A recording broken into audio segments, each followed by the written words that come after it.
HPV மருக்கள், பால்வினை நோய் மருக்கள் எப்படி வரும், என்ன மாதிரி இருக்கும், என்ன ட்ரீட்மெண்ட் எடுக்கணும், ஹோம் ரெமிடிஸ் என்ன, எது செஞ்சா சேஃபா இருக்கலாம், வராம தடுக்கிறது எப்படி அப்படின்றத பத்தி நம்ம பார்க்க போறோம்.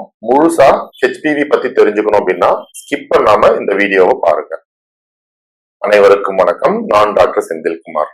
பிறப்புறுப்புல மருக்கள் வருது அப்படின்றத நாம சாதாரணமா எடுத்துக்க கூடாது. நாம ரொம்ப ஜாக்கிரதையா இருக்கணும். பிறப்புறுப்பு மருக்கள் இது பால்வினை நோயினால வரக்கூடிய மருக்கள் ஆகும். ஹெச்பிவி ஹியூமன் பாப்பிலோமா வைரஸ் அப்படின்ற வைரஸ்னால வரக்கூடிய மருக்கள். இந்த மருக்கள் இருக்கிற இடத்துல அரிப்பு, டிஸ்கம்ஃபர்ட், ஒரு எரிச்சல் அல்லது சில நேரங்கள்ல தெரியாம நம்ம கைப்பட்டது அப்படின்னா அங்க ப்ளீடிங் கூட ஆகலாம். பொதுவாவே இந்த பிறப்புறுப்பு மருக்கள் எங்கெங்க இருக்கும் அப்படின்னு பாத்தீங்கன்னா ஆணுறுப்பு நுனியில, பெண்ணுறுப்பு நுனியில, தொடை பகுதியில, விதைப்பை பகுதியில, ஆசனவாய் பக்கத்துல, கருப்பை வாய் பகுதி, ஆசனவாய் உள்பகுதி, உதடுகள், வாய், நாக்கு, தொண்டையின் மேல் பக்கம் அந்த இடத்துல கூட இந்த ஹெச்பிவி மருக்கள் வரலாம். இந்த ஹெச்பிவி மருக்கள் எப்படி பரவுதுன்னு பாத்தீங்கன்னா ஹெச்பிவி பாதிக்கப்பட்ட ஒருத்தர் கூட பாதுகாப்பு இல்லாத உடலுறவு வைக்கும் போது அவங்களுக்கு இந்த ஹெச்பிவி நோய் தொற்று இருக்கலாம். அது மட்டுமே இல்லாம அந்த மருக்களை நேரடியா தொடும் பொழுது ஸ்கின் டு ஸ்கின் கான்டாக்ட் இருந்தாலும் இந்த ஹெச்பிவி மருக்கள் மற்றவங்களுக்கு பரவலாம்.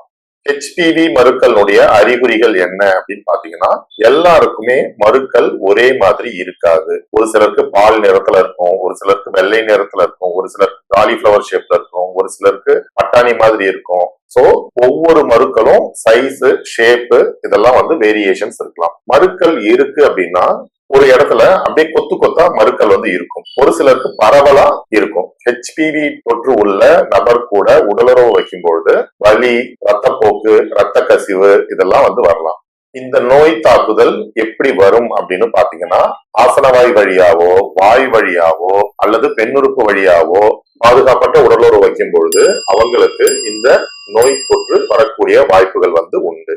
நான் காண்டம் யூஸ் பண்ணி தான் செக்ஸ் வச்சேன், எனக்கு ஏன் இந்த மருக்கள் வந்தது அப்படின்னு பாத்தீங்கன்னா நீங்க ஹெச்பிவி பாதிக்கப்பட்ட நபர் கூட காண்டம் யூஸ் பண்ணி செக்ஸ் வச்சாலும் அந்த ஸ்கின் டு ஸ்கின் கான்டாக்ட் இருக்கு அப்படின்னா அந்த ஹெச்பிவி மருக்கள் மேல உள்ள திரவம் உங்க மேல படுது அப்படின்னா உங்களுக்கு மருக்கள் வரக்கூடிய வாய்ப்புகள் உண்டு. அதனால தெரியாத நபர்கள் கூட காண்டம் யூஸ் பண்ணியும் செக்ஸ் வைக்கிறத அவாய்ட் பண்றது நல்லது.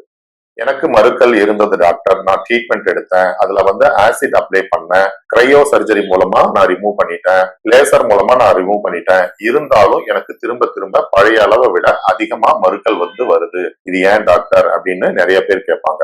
நாம மேல மட்டுமே ரிமூவ் பண்ணும் பொழுது இந்த மருக்கள் உள்ள இடத்துல ஆசிட் மூலமாவோ அல்லது கிரையோ சர்ஜரி மூலமாவோ அல்லது லேசர் மூலமாவோ ரிமூவ் பண்ணாலும் வைரஸ் அங்க இருக்கு அப்படின்னா திரும்ப திரும்ப அந்த மருக்கள் வரக்கூடிய வாய்ப்புகள் உண்டு. அதுவும் இல்லாம ஆசிட் அப்ளை பண்ணும் பொழுது அந்த இடத்துல புண்ணாயிட்டு தாங்க முடியாத வலி, எரிச்சல், வேதனை ஏற்படலாம். நிறைய பேர் வருவாங்க பெண்ணுறுப்புல, ஆணுறுப்பு நுனியில மருக்கள் மேல ஆசிட் அப்ளை பண்ணிட்டு தாங்க முடியாத வலி, எரிச்சலோட வருவாங்க. சோ அந்த மாதிரி ஆசிட் அப்ளை பண்றத நீங்க அவாய்ட் பண்றது உங்களுடைய ஹெல்த்துக்கு நல்லது.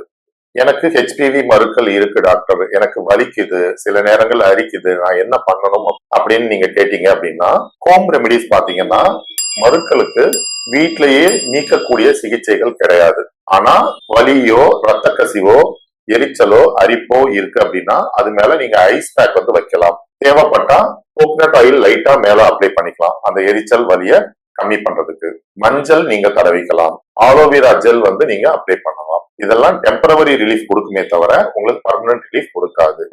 இந்த மருக்கள் நீங்க ஏதாவது உணவு கட்டுப்பாடு வேணுமா, நான் எதையாவது சாப்பிட்டா அந்த மருக்கள் நீங்குமா அப்படின்னு கேட்டீங்கன்னா கண்டிப்பா உணவு பழக்கம் மூலமா இந்த மருக்களை நீக்க முடியாதுன்றத நீங்க தெளிவா புரிஞ்சுக்கணும். உணவு பழக்கத்திற்கும் இந்த மருக்களுக்கும் எந்த ஒரு சம்பந்தமுமே இல்லை.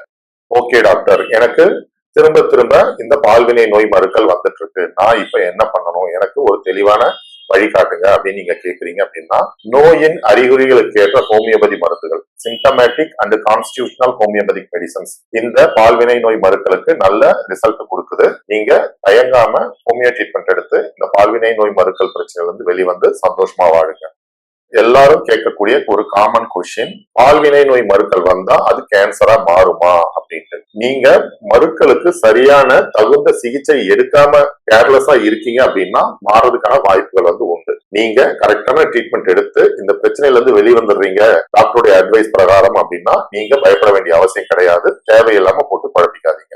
எங்க வீட்டுல குழந்தை இருக்கு, அந்த குழந்தைய நான் தூக்கினா இந்த பால்வினை நோய் மருக்கள் பரவுமா அப்படின்னு பாத்தீங்கன்னா, ஸ்கின் டு ஸ்கின் கான்டாக்ட், அந்த மரு நேரடியா யார் மேலையும் படாத மாதிரி நீங்க பாத்துக்கணும். அந்த மாதிரி இருந்தீங்க அப்படின்னா பரவாது. குழந்தையை தூக்குறதுக்கு முன்னாடி கை கால நல்லா கழுவிக்கோங்க, சுத்தம் பண்ணிக்கோங்க.